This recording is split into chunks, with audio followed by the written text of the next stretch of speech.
നമസ്കാരം. സ്ത്രീകളിലുണ്ടാകുന്ന ഒരു പ്രധാന പ്രശ്നമാണ് അമിതവണ്ണം എന്ന് പറയുന്നത്. ഇതെങ്ങനെ ഒഴിവാക്കാമെന്ന് നോക്കാം. പ്രസവത്തിന് ശേഷവും അതുപോലെ തന്നെ ആർത്തവവിരാമത്തിന് ശേഷമൊക്കെ പെട്ടെന്ന് തന്നെ സ്ത്രീകൾ തടിക്കാറുണ്ട്. ഹോർമോണലായിട്ടുള്ള പല കാരണങ്ങൾ കൊണ്ടും സ്ത്രീകൾക്ക് അമിതവണ്ണം ഉണ്ടാവാറുണ്ട്. പ്രത്യേകിച്ച് ഈ ആർത്തവവിരാമത്തിന് ശേഷവും പ്രസവത്തിന് ശേഷമൊക്കെ വരുന്ന വ്യത്യാസങ്ങൾ, അതുപോലെ പോളിസിസ്റ്റിക് ഓവറിയൻ സിൻഡ്രോം വരിക, തൈറോയിഡിൻ്റെ പ്രശ്നങ്ങൾ വരിക, ഇവയൊക്കെ കൊണ്ടാണ് സ്ത്രീകൾക്ക് കൂടുതലായിട്ട് അമിതവണ്ണം ഉണ്ടായി കാണുന്നത്. പണ്ടത്തെ അപേക്ഷിച്ച് ഇപ്പോൾ തൈറോയിഡിൻ്റെ പ്രശ്നം ഉണ്ടാകുന്നത് വളരെയധികം കൂടുതലായിട്ട് കണ്ടിട്ടുണ്ട്. പ്രത്യേകിച്ചും ഒരു പ്രസവത്തിന് ശേഷമാണ് സ്ത്രീകളിൽ അത് ഉണ്ടായി കാണുന്നത്. ഹൈപ്പോതൈറോയിഡിസം ഉണ്ടാകുമ്പോൾ പെട്ടെന്ന് തന്നെ വണ്ണം കൂടുന്നു. എന്തെങ്കിലും വ്യായാമമൊക്കെ ചെയ്താലും എന്തെങ്കിലും ആഹാര നിയന്ത്രണമൊക്കെ ചെയ്താൽ തന്നെയും പെട്ടെന്ന് വണ്ണം കുറയുന്നില്ല. ഇതൊക്കെയാണ് സ്ത്രീകളുടെ പ്രധാന പ്രശ്നമായിട്ട് കാണുന്നത്. തൈറോയിഡിൻ്റെ പ്രശ്നങ്ങൾ കൊണ്ടുണ്ടാക്കിയ അമിതവണ്ണമാണെങ്കിലും അത് മെഡിസിൻ കഴിച്ചൊന്നും തൈറോയിഡ് കറക്റ്റായി വരുമ്പോൾ ഒപ്പം ചില ജീവിതചര്യയിൽ വരുന്ന മാറ്റങ്ങളും കുറച്ച് ആഹാരത്തിൽ വരുന്ന മാറ്റങ്ങൾ കൊണ്ട് നമുക്ക് പെട്ടെന്ന് തന്നെ ഈ വണ്ണം കുറയ്ക്കാൻ പറ്റും. അതുപോലെ തന്നെ പ്രസവത്തിന് ശേഷം വരുന്ന വണ്ണവും. ഇവയ്ക്ക് ശ്രദ്ധിക്കാനായിട്ട് ചില പ്രത്യേക കാര്യങ്ങളുണ്ട്. ഇതിൽ ഏറ്റവും ശ്രദ്ധിക്കേണ്ട കാര്യം എന്ന് പറയുമ്പോൾ സ്ത്രീകൾക്ക് സാധാരണ വേണ്ടി വരുന്നത് ഒരു 2100 അല്ലെങ്കിൽ 1900 കലോറി ഊർജ്ജമൊക്കെയാണ് ഒരു ദിവസം എന്ന് പറയുമ്പോൾ. അമിതവണ്ണം ഉള്ളവരിൽ ഒരു 500 കലോറി എങ്കിലും ദിവസം അതിൽ നിന്ന് കുറയ്ക്കുക. അങ്ങനെയാണെങ്കിൽ തന്നെ ഒരു മാസം കൊണ്ട് ഒരു 2 കിലോയോ അല്ലെങ്കിൽ ഒരു 4 കിലോയോ ഒക്കെ കുറയ്ക്കാൻ പറ്റും. അമിതവണ്ണമുള്ളവർ ശ്രദ്ധിക്കേണ്ട കാര്യം എന്ന് പറയുമ്പോൾ അവർ കഴിക്കുന്ന ആഹാരത്തിലെ കാർബോഹൈഡ്രേറ്റ് അഥവാ അന്നജത്തിൻ്റെ അളവും ഫാറ്റിൻ്റെ അളവും നന്നായിട്ട് കുറയ്ക്കുക. പ്രോട്ടീനും വിറ്റാമിനും അടങ്ങിയിട്ടുള്ള ആഹാരങ്ങൾ നന്നായിട്ട് കഴിക്കുക. പ്രത്യേകിച്ച് വെജിറ്റബിൾസ്, ഫ്രൂട്ട്സും ഒക്കെ നന്നായിട്ട് കഴിക്കുക. നമ്മൾ ചോറ് തന്നെ കഴിക്കുകയാണെന്നുണ്ടെങ്കിൽ കഴിവതും താഴ്വീട്ടുള്ള കാര്യം നന്നായിട്ട് ഫൈബറിൻ്റെ കണ്ടന്റ് അടങ്ങിയിട്ടുള്ള അരി കഴിക്കാനായിട്ട് ശ്രദ്ധിക്കുക. ഹോൾ ഗ്രെയിൻ ആയിട്ടുള്ള വീറ്റ് കഴിക്കാനായിട്ട് ശ്രദ്ധിക്കുക. പ്രോട്ടീൻ കിട്ടാനായിട്ട് ധാരാളമായിട്ടും പയറുവർഗ്ഗങ്ങളും കടലയും മുതലായവയൊക്കെ കഴിക്കുക. മുട്ടയുടെ വെള്ള കഴിക്കുക. മുട്ടയുടെ മഞ്ഞ അധികം കഴിക്കാതിരിക്കുക. അമിതവണ്ണമുള്ളവർ ശീലിക്കേണ്ട ഒരു ആഹാരശീലത്തെക്കുറിച്ച് പറയാം. അത് രാവിലെ എണീറ്റുടനെ ഒരു 2 ഗ്ലാസ് വെള്ളം കുടിക്കുക. അതിനുശേഷം ഒരു നാരങ്ങയുടെ ഒരു കാൽഭാഗത്തിൻ്റെ നീരെടുത്തതിന് ശേഷം അത് 1 ഗ്ലാസ് വെള്ളത്തിനകത്ത് ചേർത്ത് കുടിക്കുക. അതിനകത്ത് തേൻ ചേർക്കേണ്ട ആവശ്യമില്ല, അത് മാത്രം കുടിച്ചാൽ മതിയാവും. അതിനുശേഷം ഒരു 1/4 മണിക്കൂർ കഴിയുമ്പോൾ ഏതെങ്കിലും ഒരു വെജിറ്റബിളിൻ്റെ ജ്യൂസ് കുടിക്കുക. പ്രധാനമായിട്ട് വാഴപ്പിണ്ടിയോ അല്ലെങ്കിൽ കുമ്പളങ്ങയോ അല്ലെങ്കിൽ നെല്ലിക്കയോ അങ്ങനെ ഏതിൻ്റെങ്കിലും ഒന്നിൻ്റെ ജ്യൂസ് കുടിക്കുക. അതിനുശേഷം കുറച്ച് നേരം കഴിയുമ്പോൾ ചായ കുടിക്കുന്നതിന് പകരമായിട്ട് ഗ്രീൻ ടീ കഴിക്കുക. ഗ്രീൻ ടീ പെട്ടെന്ന് തന്നെ വണ്ണം കുറയാനായിട്ട് വളരെ നല്ലതാണ്. അതും ഗ്രീൻ ടീ കഴിക്കുമ്പോൾ പ്രത്യേകിച്ച് അതിനകത്ത് പഞ്ചസാരയോ അല്ലെങ്കിൽ ശർക്കരയോ അങ്ങനെ എന്തെങ്കിലും മധുരമൊക്കെ ചേർക്കാതെ തന്നെ നേരിട്ട് ഗ്രീൻ ടീ ആയിട്ട് കഴിക്കുന്നതായിരിക്കും നല്ലത്. അതിനുശേഷം ചായ കുടിക്കണം എന്ന് ആഗ്രഹമുള്ളവർക്ക് ചായ കുടിക്കാം. പക്ഷേ ഒരിക്കലും കൂടുതലും പാല് ചേർത്തിട്ട് പഞ്ചസാരയൊക്കെ അധികം ചേർത്തിട്ട് കഴിക്കാതിരിക്കുന്നതായിരിക്കും നല്ലത്. കാരണം നമ്മൾ മനസ്സിലാക്കേണ്ട കാര്യം എന്ന് പറയുമ്പോൾ 1 സ്പൂൺ പഞ്ചസാരയ്ക്കകത്ത് 20 കലോറി ഊർജ്ജം അടങ്ങിയിട്ടുണ്ട്. 1 സ്പൂൺ എണ്ണയ്ക്കകത്ത് 40 കലോറി അടങ്ങിയിട്ടുണ്ട്. ഇതുപോലെ തന്നെയാണ് തേങ്ങയിലും. അതുകൊണ്ട് നമ്മൾ ആഹാരം കഴിക്കുമ്പോൾ എപ്പോഴും കലോറി എത്രയുണ്ടെന്ന് മനസ്സിലാക്കി കഴിക്കുക. നമ്മൾ കൂടുതലായിട്ടും നെയ്യും പഞ്ചസാര അടങ്ങിയിട്ടുള്ള ഒരു മൈസൂർ പാക്ക് എടുക്കുകയാണെങ്കിൽ അതിനകത്തൊരു 300 കലോറി വരെ അടങ്ങിയിട്ടുണ്ട്. അതുപോലെ ഒരു വലിയ പീസ് പിസ്സ എടുക്കുകയാണെങ്കിൽ അതിനകത്തൊരു 1000 കലോറി അടങ്ങിയിട്ടുണ്ട്. ഇതുപോലെ കലോറി എന്താണ് എന്ന് മനസ്സിലാക്കിയിട്ടാണ് നമ്മൾ ആഹാരം കഴിക്കേണ്ടത്.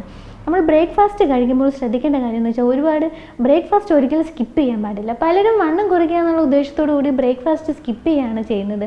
അങ്ങനെ ചെയ്യുകയാണെങ്കിൽ നമ്മൾ ഫുൾ ഡേ നമുക്കൊരു എനർജി ഇല്ലാത്തതുപോലെയും നമ്മുടെ ബ്രെയിൻ്റെ ഫംഗ്ഷൻ ഒന്നും നന്നായിട്ട് നടക്കാതിരിക്കുകയൊക്കെ ചെയ്യുന്നു. അമിതവണ്ണവും ഉണ്ടാകുന്നു. നമ്മൾ ഏതെങ്കിലുമൊക്കെ നേരത്തെ ഏതെങ്കിലും ഫുഡ് സ്കിപ്പ് ചെയ്യുകയാണെങ്കിൽ കൂടുതലായിട്ട് ഫാറ്റ് നമ്മൾ ബോഡിയിലേക്ക് അടിയാനാണ് സാധ്യതയുള്ളത്. അതിനാൽ എല്ലാ നേരവും ഫുഡ് കഴിക്കുക. എന്നാൽ ചെറിയ അളവിൽ മാത്രം കലോറി കുറഞ്ഞിട്ടുള്ള ഫുഡ് കഴിക്കുക. അതും വലിയ മീൽ കഴിക്കാതെ ഒരു 6 നേരമായിട്ട് ചെറിയ ചെറിയ മീലുകളായിട്ട് കഴിക്കുന്നതായിരിക്കും നല്ലത്. അപ്പോൾ രാവിലത്തെ ആഹാരം പറയുകയാണെങ്കിൽ പ്രഭാത ഭക്ഷണമായിട്ട് നേരത്തെ ഒരു 4-5 ഇഡലിയൊക്കെ കഴിച്ചുകൊണ്ടിരുന്നവർ ഒരു 2 ഇഡലിയാക്കി കുറയ്ക്കുക. 3-4 ദോശയൊക്കെ കഴിച്ചവരാണെങ്കിൽ ഒരു 2 ദോശയാക്കി കുറയ്ക്കുക. അതിനൊപ്പം കഴിക്കാനായിട്ട് ചമ്മന്തിക്ക് പകരമായിട്ട് എന്തെങ്കിലും വെജിറ്റബിൾ കറിയോ സാമ്പാറോ ഉപയോഗിക്കുക. അത് തന്നെ അതിനകത്ത് അധികം എണ്ണയോ തേങ്ങയോ ഒന്നും ചേർക്കാതിരിക്കുക. ഇത് നല്ലൊരു സമീകൃതമായിട്ടുള്ള ആഹാരമാണ് നമ്മുടെ ഈ ഇഡലി അല്ലെങ്കിൽ ദോശ, സാമ്പാർ എന്നൊക്കെ പറയുന്നത്. അതിനകത്ത് ധാരാളം പ്രോട്ടീനും ഉണ്ട്, നമുക്ക് കാർബോഹൈഡ്രേറ്റും കിട്ടുന്നുണ്ട്. അതിനാൽ രാവിലെ അത് കഴിക്കുക. അതിനുശേഷം എന്തെങ്കിലും സ്നാക്സ് ആയിട്ട് മിക്കവരും ഇപ്പോൾ കഴിക്കുന്നത് വടയോ പപ്സോ ഒക്കെയാണ്. എന്നാൽ പപ്സിനകത്തൊക്കെ ധാരാളമായിട്ടും നമുക്ക് ആവശ്യമില്ലാത്ത തരത്തിലുള്ള എണ്ണ ചേർന്നിട്ടുണ്ട്. അതിനകത്ത് വനസ്പതി ചേർക്കുന്നുണ്ട്. അതിനകത്ത് മൈദ കൊണ്ടാണ് ഉണ്ടാക്കിയിരിക്കുന്നത്. ഇതിനകത്തു നിന്നൊക്കെ ധാരാളം ഊർജ്ജം നമ്മളെ ശരീരത്തിലേക്ക് കയറുന്നു, അമിതവണ്ണത്തിന് കാരണമാകുന്നു. അതിനാൽ സ്നാക്സ് ആയിട്ട് എപ്പോഴും ഏതെങ്കിലും സാലഡുകളൊക്കെ അരിഞ്ഞു. സാലഡ് എന്ന് പറയുമ്പോൾ നമുക്ക് ടൊമാറ്റോയും വെള്ളരിക്കയും ഉള്ളിയും ക്യാരറ്റും ഇവയൊക്കെ അരിഞ്ഞിട്ടുള്ള സാലഡായിട്ട് കഴിക്കാം. അല്ലെങ്കിൽ ഏതെങ്കിലും പയർ പുഴുങ്ങിയത് കഴിക്കാം. അല്ലെങ്കിൽ അവലെന്ന് പറയുമ്പോൾ നമ്മൾ ചുമന്ന നിറത്തിലിരിക്കുന്ന അവൽ തന്നെ വാങ്ങിക്കാനായിട്ട് ശ്രദ്ധിക്കണം. മൈദയിൽ നിന്നുണ്ടാക്കിയ അവൽ വാങ്ങിക്കരുത്.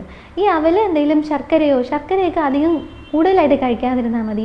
ചെറിയ അളവിലൊക്കെ ശർക്കര കഴിക്കുന്നത് നല്ലതാണ്, അതിനകത്ത് ധാരാളം അയൺ കണ്ടൻ്റ് ഉണ്ട്. അതിനാൽ ശർക്കരയൊക്കെ ചേർത്തിട്ട് എന്തെങ്കിലും അവൽ കഴിക്കുക, അല്ലെങ്കിൽ ഏതെങ്കിലും ഫ്രൂട്ട്സ് കഴിക്കുമ്പോൾ ശ്രദ്ധിക്കേണ്ട കാര്യം എന്ന് വെച്ചാൽ കൂടുതലും ഗ്ലൈസീമിക് ഇൻഡെക്സും അന്നജവും ഒരുപാടുള്ള ഫ്രൂട്ട്സ് കഴിക്കാതിരിക്കുന്നതായിരിക്കും നല്ലത്. അതായത് മാങ്ങ, ചക്ക, ബനാന ഇവയൊക്കെ അധികം കഴിക്കാതിരിക്കുന്നതായിരിക്കും നല്ലത്. എന്നാൽ ബാക്കി ഓറഞ്ചോ അല്ലെങ്കിൽ മുന്തിരിയോ പപ്പായോ പൈനാപ്പിളോ പേരയ്ക്കയോ ഇങ്ങനെ ഏതെങ്കിലുമൊക്കെ ഫ്രൂട്ട്സ് സ്നാക്സ് ആയിട്ട് കഴിക്കുന്നത് വളരെ നല്ലതാണ്.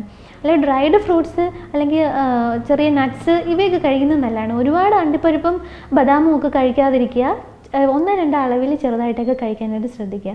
ഉച്ചയ്ക്ക് കഴിക്കുകയാണെങ്കിൽ കഴിവതും ചോറ് കഴിക്കേണ്ട, ചപ്പാത്തി കഴിക്കുന്നതായിരിക്കും നല്ലത്. ഫിഷ് കറി കഴിക്കുന്നത് നല്ലതാണ്. എന്നാൽ ഫിഷ് കറി ഉണ്ടാക്കുമ്പോൾ അധികം തേങ്ങ ചേർത്ത് ഉണ്ടാക്കാതിരിക്കുക, ഫിഷ് ഫ്രൈ ചെയ്യാതിരിക്കുക, ഫിഷ് കറി ആയിട്ട് തന്നെ കഴിക്കുക. ഫിഷിൽ നമുക്ക് ധാരാളം omega-3 ഫാറ്റി ആസിഡ് ഉണ്ട്, അത് എല്ലാവർക്കും ആവശ്യമായിട്ടുള്ള ഒന്നാണ്. അതുപോലെ തന്നെ ഇപ്പം മീൻ കഴിക്കാത്തവരാണെങ്കിൽ ഏതെങ്കിലും പയറുവർഗ്ഗങ്ങളോ ദാൽ കറിയോ ഒക്കെ ഈ ചപ്പാത്തിക്കൊപ്പം കഴിക്കുക. അതിനൊപ്പം തന്നെ വെജിറ്റബിൾസ് നന്നായിട്ട് കഴിക്കുക, 1 ഗ്ലാസ് മോര് കുടിക്കുക. ഇങ്ങനെയൊക്കെ കഴിക്കുകയാണെങ്കിൽ നമുക്ക് നല്ല ന്യൂട്രീഷ്യസ് ആയിട്ടുള്ള ഫുഡും ലഭിക്കുന്നുണ്ട്. അതിനൊപ്പം അധികം കലോറി കൂടിയിട്ട് നമുക്ക് അമിതവണ്ണവും കൂടുന്നില്ല, അമിതവണ്ണം കുറയാനും സഹായിക്കുന്നു. അതുപോലെ വൈകുന്നേരം ആകുമ്പോൾ ചായ കുടിക്കുന്ന ശീലമുള്ളവരാണെങ്കിൽ നേരത്തെ പറഞ്ഞതുപോലെ അധികം പാല് ചേർത്തിട്ട് ചായ കുടിക്കാതിരിക്കുക. അതിന് പകരം ഗ്രീൻ ടീ കഴിക്കുകയോ അല്ലെങ്കിൽ ഏതെങ്കിലും മോരും വെള്ളം കഴിക്കുകയോ അങ്ങനെ എന്തെങ്കിലും കുടിക്കുന്നതായിരിക്കും നല്ലത്. അതിനൊപ്പം ഈ ബേക്കറിയിൽ നിന്ന് വാങ്ങിച്ചിട്ടുള്ള ഏതെങ്കിലും പപ്സോ അങ്ങനത്തെ സ്നാക്സ് ഒന്നും കഴിക്കാതെ അതിന് പകരം നേരത്തെ പറഞ്ഞതുപോലെ ഏതെങ്കിലും സാലഡ് കഴിക്കുകയോ അല്ലെങ്കിൽ ഒപ്പം ഒരു ചപ്പാത്തി കഴിച്ചാലും മതി, അല്ലെങ്കിൽ ഒരു ഇഡലി കഴിച്ചാലും മതി. അവയ്ക്കാണെങ്കിൽ കുറച്ച് ഫില്ലിംഗ് ആയിട്ട് തോന്നുകയും ചെയ്യും, പെട്ടെന്ന് തന്നെ വിശക്കത്തുമില്ല. അപ്പോൾ ഒരു ചപ്പാത്തിക്കകത്ത് കുറച്ച് വെജിറ്റബിൾസൊക്കെ വേവിച്ച് വെച്ചിട്ട് അത് റോളാക്കി കഴിക്കുകയാണെങ്കിൽ വളരെ നല്ലതായിരിക്കും. നമുക്ക് രാത്രി പെട്ടെന്ന് തന്നെ വിശപ്പ് വരികയും ഒരുപാട് ഫുഡ് കഴിക്കേണ്ട ആവശ്യമൊന്നും വരത്തില്ല. രാത്രി കഴിക്കുന്ന ഫുഡാണെങ്കിൽ കുറച്ച് നേരത്തെ കഴിക്കാനായിട്ട് ശ്രദ്ധിക്കുക. അത് ഒരു 7-8 മണിയാകുമ്പോൾ തന്നെ രാത്രിത്തെ ഫുഡ് കഴിക്കുക. അതും കൂടുതൽ ഓട്സ് കഴിക്കുകയോ അല്ലെങ്കിൽ ചപ്പാത്തി കഴിക്കുകയോ ഒക്കെ ചെയ്യുന്നതാണ് നല്ലത്. അത് ഓട്സ് കഴിക്കുമ്പോൾ ഓട്സ് മാത്രമായിട്ട് കഴിച്ചാൽ അതുകൊണ്ട് യാതൊരു നമുക്ക് ആവശ്യമുള്ള വിറ്റാമിൻസ് ഒക്കെ കിട്ടാതായിപ്പോൾ. അതിനെക്കുറിച്ച് പച്ചക്കറികൾ അതിനകത്ത് അരിഞ്ഞിട്ടതിന് ശേഷം മാത്രം ഓട്സ് കഴിക്കുക. പാല് ചേർത്തിട്ട് ഓട്സ് ഉണ്ടാക്കി കഴിക്കേണ്ട ആവശ്യമില്ല. പച്ചക്കറിയും ഉപ്പും ഒക്കെ ചേർത്തിട്ട് ഓട്സ് ഉണ്ടാക്കി കഴിക്കുക, അല്ലെങ്കിൽ ചപ്പാത്തിയും വെജിറ്റബിൾ കറിയും കൂടി കഴിക്കുക. അപ്പോൾ രാത്രി കിടക്കുന്നതിന് മുന്നേ വേണമെങ്കിൽ ഏതെങ്കിലും ഒരു ഫ്രൂട്ടോ അല്ലെങ്കിൽ നന്നായിട്ട് ഡൈല്യൂട്ട് ചെയ്തിട്ടുള്ള പാലോ കഴിക്കുന്നതുകൊണ്ട് യാതൊരു പ്രശ്നവുമില്ല. പാല് കഴിക്കുമ്പോൾ ശ്രദ്ധിക്കേണ്ട കാര്യമെന്ന് പറയുമ്പോൾ നമ്മൾ സ്കിംഡ് മിൽക്ക്, അതായത് കൊഴുപ്പ് നീക്കം ചെയ്ത പാല് തന്നെ വേണം വണ്ണമുള്ളവർ കഴിക്കാൻ. അല്ലാത്ത തരത്തിലുള്ള പാല് കഴിക്കുകയാണെങ്കിൽ വണ്ണം കൂടുവാൻ കാരണമാകും. ഇപ്പോൾ മുട്ട കഴിക്കുകയാണെങ്കിൽ കഴിവതും മുട്ടയുടെ വെള്ള മാത്രം കഴിക്കുക. മുട്ടയുടെ വെള്ളയ്ക്കകത്ത് ഫാറ്റ് കണ്ടൻറ്റ് വളരെ കുറവാണ്, മുട്ടയുടെ മഞ്ഞയ്ക്കകത്ത് നന്നായിട്ട് ഫാറ്റ് കണ്ടൻറ്റ് ഉണ്ട്. അതിനാൽ മുട്ടയുടെ വെള്ള കഴിക്കുന്നതുകൊണ്ട് ഒരു കുഴപ്പവുമില്ല. പയറുവർഗ്ഗങ്ങൾ കഴിക്കുന്നത് കൊണ്ട് ഒരുപാട് കുഴപ്പമൊന്നും സംഭവിക്കുന്നില്ല. വെള്ളം കുടിക്കുവാനായിട്ട് നന്നായിട്ട് ശ്രദ്ധിക്കുക. ദിവസം ഒരു 2 ലിറ്റർ അല്ലെങ്കിൽ ഒരു 3 ലിറ്റർ വെള്ളമെങ്കിലും വണ്ണമുള്ളവർ കുടിക്കുക. അതുവഴി നമുക്ക് ധാരാളം ശരീരത്തിൽ അടഞ്ഞുകൂടിയിട്ടുള്ള ദുർമേധസ്സുകളൊക്കെ നന്നായിട്ട് ഒഴിഞ്ഞു പോകുന്നു. ഉപ്പിൻ്റെ അംശം നന്നായിട്ട് കുറയ്ക്കുക. ഉപ്പ് കൂടുതൽ കഴിക്കുകയാണെങ്കിൽ ശരീരത്തിൽ വെള്ളക്കെട്ട് വന്നിട്ട് കൂടുതലായിട്ട് വണ്ണം വെയിറ്റ് കൂടാനായിട്ടുള്ള സാധ്യതയുണ്ട്. അതിനാൽ ഉപ്പിൻ്റെ അംശം ധാരാളമായിട്ട് കുറയ്ക്കുക. ഫ്രൂട്ട്സ് നന്നായിട്ട് കഴിക്കുക. വെജിറ്റബിൾസ് കഴിക്കുകയാണെങ്കിൽ ഒരു പാത്രം നമ്മളിപ്പോൾ കഴിക്കുമ്പോൾ ഒരു പാത്രം ഫുഡ് കഴിക്കുകയാണെങ്കിൽ അതിലൊരു പകുതി ഭാഗവും വെജിറ്റബിൾസ് കൊണ്ട് തന്നെ ഫില്ല് ചെയ്യാനായിട്ട് ശ്രദ്ധിക്കുക. ബാക്കി ഒരു 1/4 ഭാഗത്ത് മീനോ അങ്ങനെ എന്തെങ്കിലും, 1/4 ഭാഗത്ത് നമ്മൾ ചപ്പാത്തിയോ ചോറോ അങ്ങനെ എന്തെങ്കിലും പ്ലാൻ ചെയ്തിട്ട് നമ്മളൊരു കഴിക്കുകയാണെങ്കിൽ വെജിറ്റബിൾസ് തന്നെ കൂടുതലും വണ്ണമുള്ളവർ കഴിക്കാനായിട്ട് ശ്രദ്ധിക്കണം. പഞ്ചസാരയുടെ അളവും നമ്മുടെ ഈ തേങ്ങയുടെ അളവും ധാരാളമായിട്ട് കുറയ്ക്കുമ്പം തന്നെ ഒരു മാസത്തിൽ ഒരു 1-2 കിലോ കുറയാനായിട്ട് കണ്ടിട്ടുണ്ട്. അതിനാൽ പഞ്ചസാര നന്നായിട്ട് കുറയ്ക്കുക. അപ്പോൾ ഫുഡ് കഴിക്കുമ്പോൾ കുറച്ച് ടിപ്സ് പറയുകയാണെങ്കിൽ വണ്ണമുള്ളവർ ഫുഡ് കഴിക്കുമ്പോൾ ഒരു ചെറിയ പാത്രത്തിൽ എടുത്തിട്ട് കഴിക്കാനായിട്ട് ശ്രദ്ധിക്കുക. അതുപോലെ നന്നായിട്ട് കുറച്ച് ചോറ് എടുത്തിട്ട് അല്ലെങ്കിൽ കുറച്ച് കറിയൊക്കെ കഴിക്കുമ്പോൾ നന്നായിട്ട് ആസ്വദിച്ച് കഴിക്കുക. അത് എടുത്തിട്ട് നന്നായിട്ട് സ്മെല്ല് ചെയ്ത് അതിൻ്റെ നിറമൊക്കെ നോക്കി നന്നായിട്ട് ആസ്വദിച്ച് കഴിക്കുക. അപ്പോൾ നമുക്ക് ഒരുപാട് ഫുഡ് കഴിക്കേണ്ട ആവശ്യം വേണ്ടി വരില്ല, അല്ലാതെ തന്നെ വയറ് നിറയും. പിന്നെ ഈ സീസൺ ഇപ്പോൾ എന്തെങ്കിലും ക്രിസ്മസ് കാലമോ അല്ലെങ്കിൽ ഓണമോ അങ്ങനെ എന്തെങ്കിലും സീസൺസ് അല്ലെങ്കിൽ പാർട്ടിയൊക്കെ വരുമ്പോഴാണ് പിന്നീട് പെട്ടെന്ന് തന്നെ വണ്ണം കൂടാൻ കാരണമാകുന്നത്. അപ്പോൾ നമ്മൾ ഒരു ഫുഡ് ഒഴിവാക്കേണ്ട ആവശ്യമില്ല, എല്ലാ ഫുഡും കഴിക്കുക, പക്ഷേ അതിൻ്റെ അളവ് നന്നായിട്ട് കുറയ്ക്കുക. സ്നാക്സ് കഴിക്കുമ്പോഴും ഐസ്ക്രീം, ചോക്ലേറ്റ് ഇതൊക്കെ കഴിവതും ഒഴിവാക്കുക. ഇവയൊക്കെ ചെയ്യുകയാണെങ്കിൽ നമുക്ക് സീസൺ കാലത്ത് ഒരു 2-3 കിലോ ഒക്കെ കൂടുന്നത് പലർക്കും കാണാറുണ്ട്. ഇവ ഒഴിവാക്കാൻ പറ്റും. എല്ലാ ഫുഡും കഴിച്ചുകൊണ്ട് തന്നെ എന്നാൽ കലോറി ഇല്ലാത്ത ക്യാരറ്റ്, കുക്കുംബർ ഇവയൊക്കെ കൂടുതലായിട്ട് കഴിക്കുക ആഹാരം കഴിക്കുന്നതിന് മുന്നേ. അങ്ങനെയാണെങ്കിൽ നമുക്ക് കൂടുതലായിട്ടും ചോറോ ചപ്പാത്തിയോ ഒക്കെ കഴിക്കേണ്ട ആവശ്യം വേണ്ടി വരില്ല, അല്ലാതെ തന്നെ വയറ് നിറഞ്ഞ് ഫീല് വരും. പിന്നീട് അമിതവണ്ണമുള്ളവർ ശ്രദ്ധിക്കേണ്ട കാര്യം, ഏതെങ്കിലും രോഗങ്ങളൊക്കെ മൂലം ഉണ്ടായിട്ടുള്ള അമിതവണ്ണമാണെങ്കിൽ ആ രോഗം ട്രീറ്റ് ചെയ്ത് ശരിയാക്കിയാൽ മാത്രമേ അവർക്ക് വണ്ണം കുറയുള്ളൂ. അതിനാൽ തൈറോയിഡിൻ്റെ പ്രശ്നമോ അല്ലെങ്കിൽ പോളിസിസ്റ്റിക് ഓവറി പ്രശ്നമൊക്കെ ഉള്ളവർ അതൊക്കെ ട്രീറ്റ് ചെയ്യാനായിട്ട് ശ്രദ്ധിക്കുക. പോളിസിസ്റ്റിക് ഓവറിയൻ സിൻഡ്രോമിൽ ഏതാണ്ട് വ്യായാമമൊക്കെ ചെയ്യുമ്പോൾ തന്നെ അവർക്ക് ആ അസുഖം കുറയുന്നതായിട്ട് കണ്ടിട്ടുണ്ട്. പിന്നീട് വണ്ണം കുറയാൻ ഏറ്റവും അത്യാവശ്യമായിട്ടുള്ള കാര്യം എന്ന് പറഞ്ഞാൽ വ്യായാമം തന്നെയാണ്. ദിവസം ഒരു 30 മിനിറ്റ്, അല്ല ആഴ്ചയിൽ ഒരു 4-5 ദിവസം ഒരു 30 മിനിറ്റ് അല്ലെങ്കിൽ ഒരു 40 മിനിറ്റ് വ്യായാമം വളരെ അത്യാവശ്യമായിട്ടുള്ള ഒന്നാണ്. നന്നായിട്ട് നടക്കാൻ പോവുക, അല്ലെങ്കിൽ യോഗ ചെയ്യുക, അല്ലെങ്കിൽ മെഡിറ്റേഷൻ ചെയ്യുക, അങ്ങനെ നല്ല രീതിയിൽ നന്നായിട്ട് വിയർത്ത് പോകത്തക്ക രീതിയിൽ നന്നായിട്ട് വ്യായാമം ചെയ്താൽ മാത്രമേ നമുക്ക് ഈ അമിതവണ്ണം കൺട്രോൾ ആക്കാൻ പറ്റുകയുള്ളൂ. അമിതവണ്ണം കൺട്രോൾ ആക്കാതിരുന്നു കഴിഞ്ഞാൽ ജീവിതചര്യ രോഗങ്ങളായിട്ടുള്ള പ്രമേഹം, ഡയബറ്റീസ്, കൊളസ്ട്രോൾ അല്ലെങ്കിൽ ഹൃദ്രോഗങ്ങൾ ഇവയൊക്കെ വരാനുള്ള സാധ്യത ഭയങ്കര കൂടുതലാണ്.